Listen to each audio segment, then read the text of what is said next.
Mark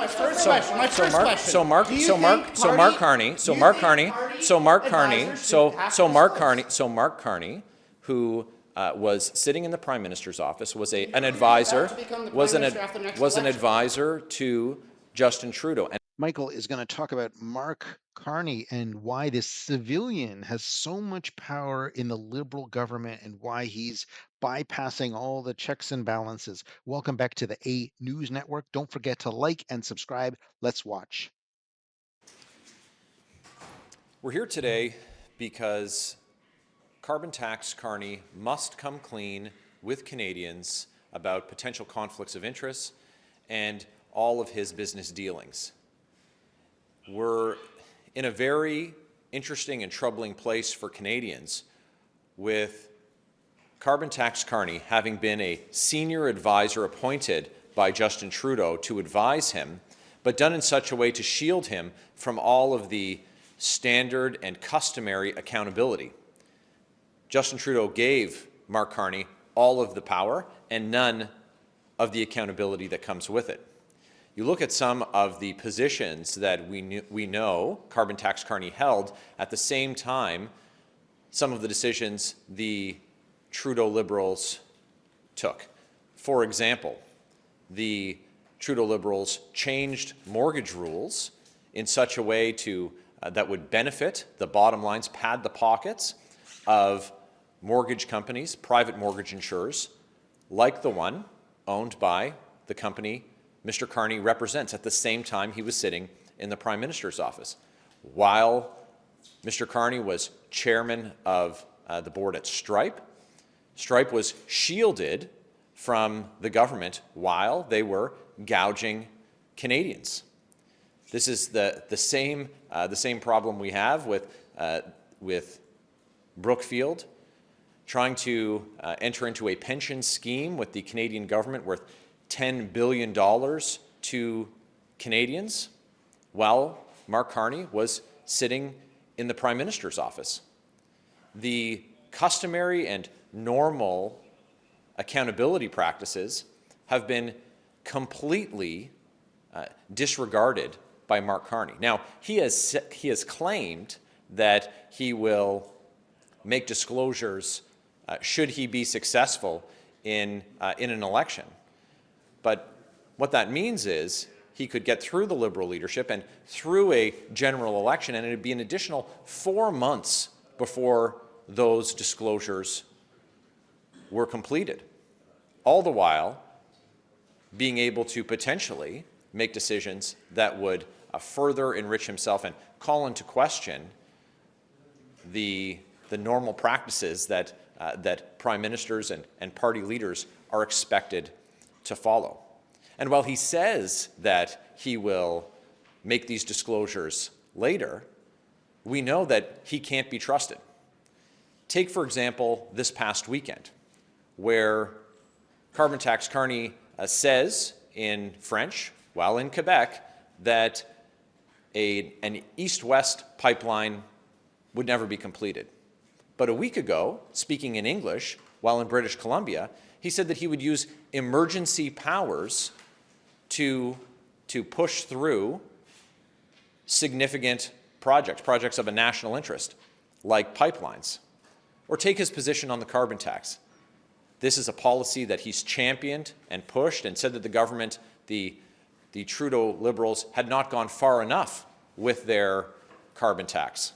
A carbon tax on everything that raised the price of gas, groceries, and home heating, driving business out of Canada. Well, he first said that he would cancel the carbon tax, but then reversed himself and said he would bring in a bigger carbon tax, a shadow carbon price, he called it, admitting that it will raise the price on things like steel.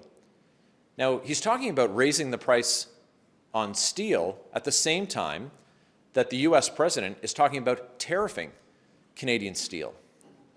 Now, the impact of both the Carney-Trudeau Liberal tax on steel that he's proposing and the U.S. president's tariff on steel would be devastating for Canadian workers and devastating for Canadian consumers, all at a time while Canadians are struggling to get by after 9 years of the Carney-Trudeau Liberals. And I'll say one more thing. Carbon tax Carney is looking to lead the Liberal Party of Canada. This is a party that's been led by Justin Trudeau and a group of ministers who are known serial ethical lawbreakers. These Liberal cabinet ministers, who Mark Carney is going to put in his cabinet, have been found to have broken the very law that Mark Carney says he's going to follow. Canadians can't believe what Mark Carney has said. They can't trust him. He's just like Justin. Thank you. So is it Mark Carney that needs to change, or is it the rules? And if so, if it's the rules that need to change here, what would a Conservative government do to change these ethics rules?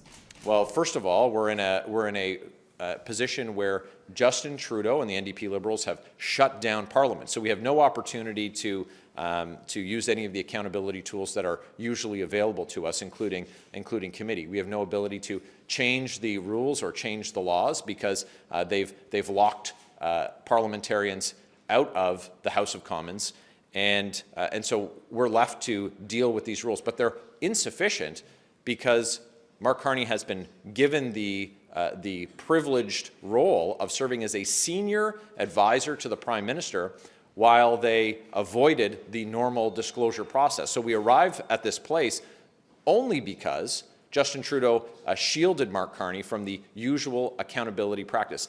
To be clear, the rules weren't designed for a situation like this and would need to be updated to reflect the reality that we find ourselves in. I don't believe that the architects of these rules could have imagined the lengths that Liberals would go to break the law as it had been and avoid the law as it had been created. And of course, Conservatives will have a common sense solution to ensure that, that in the future we don't find ourselves in that position. But today, Mark Carney needs to make that public disclosure, and he can't wait until after the Liberal leadership. He can't wait until after the next election. He needs to do it now. He's skated for far too long by avoiding the spirit of the law as it had been written. So what I understand from what you're saying, basically, is that Mark Carney is not breaking any rules right now. Is that what you're saying?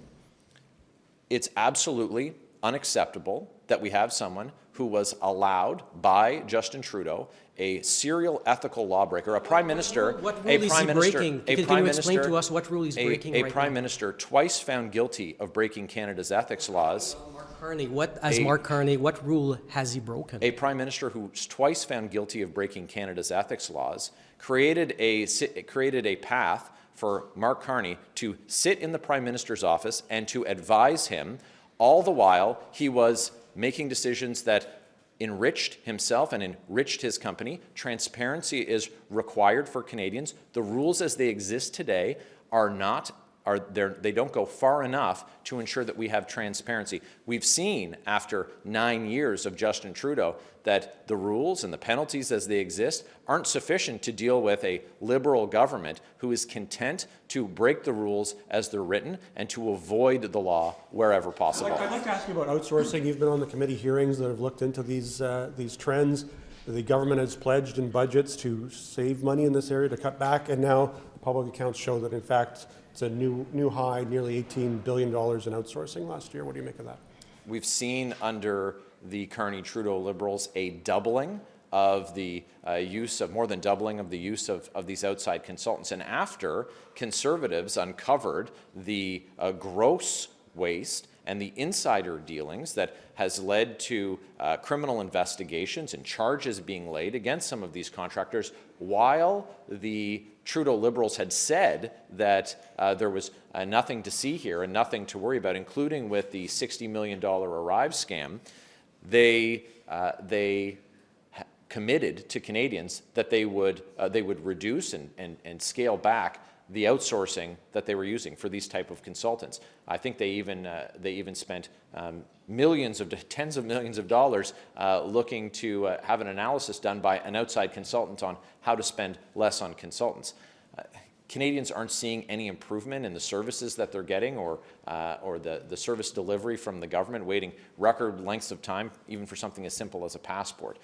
We've said that we will end the insider dealing, the favoritism, the enrichment of of Liberals' friends and these consultants and restore common sense to Ottawa. It makes absolutely no sense that they continue to balloon the spending against their own commitments to pare it down or to eliminate it. Last question. Do you think unelected party advisors and unelected candidates should be subject to the same disclosure rules as candidates? What's the difference between Carney advising Trudeau and someone like Jenny Byrne advising your party's leader? Okay, I'm happy to explain to you the difference between someone sitting in the Prime Minister's office and someone not sitting in the Prime Minister's office. No, So my Mark, first so question, my first Mark, question. so Mark, Do you so Mark, think so party- Mark Carney, so do you Mark think Carney, party so Mark Carney, advisors so should have so to Mark disclose? Carney, so Mark Carney, who was sitting in the Prime Minister's office, was an advisor, to become the was Prime an Minister after the next was an election. advisor to Justin Trudeau, and at the same time that he was an advisor to Justin Trudeau, I listed, while you wandered off, I listed a number of examples of how his company benefited from decisions that the government that he was advising was taking. All the while, he wasn't being subjected to the standard disclosure rules that exist for someone who's advising the Prime Minister. Now, it's easy for Canadians. So, how does this Irish citizen, unelected civilian, have so much power in the Liberal government and he's not part of any rules? He can just come in there, and now we have Trudeau saying he is sponsoring him and making him get all this time on the CBC. And it really does look like the mainstream media in Canada is just pushing him. Freeland is just a nobody in this whole election process, and I don't even know how she can get out of the hole that she dug out of everything that happened. At the end, she says, I was just following being a team player and obeying the rules, and she's not like that. And she just walks away going 50% over the limit of Canada. And Mark Carney is the architect. If we thought Trudeau was bad, Mark Carney is worse. This guy is going to bury the financial numbers in so you can't pick it out. You just notice that everything's expensive. You wonder why. No one's talking about the April 1st tax increases that are coming. When is this Liberal leadership race going to happen? Because that is going to be, with all of them fighting over this, all of them, it's going to be cutting each other up.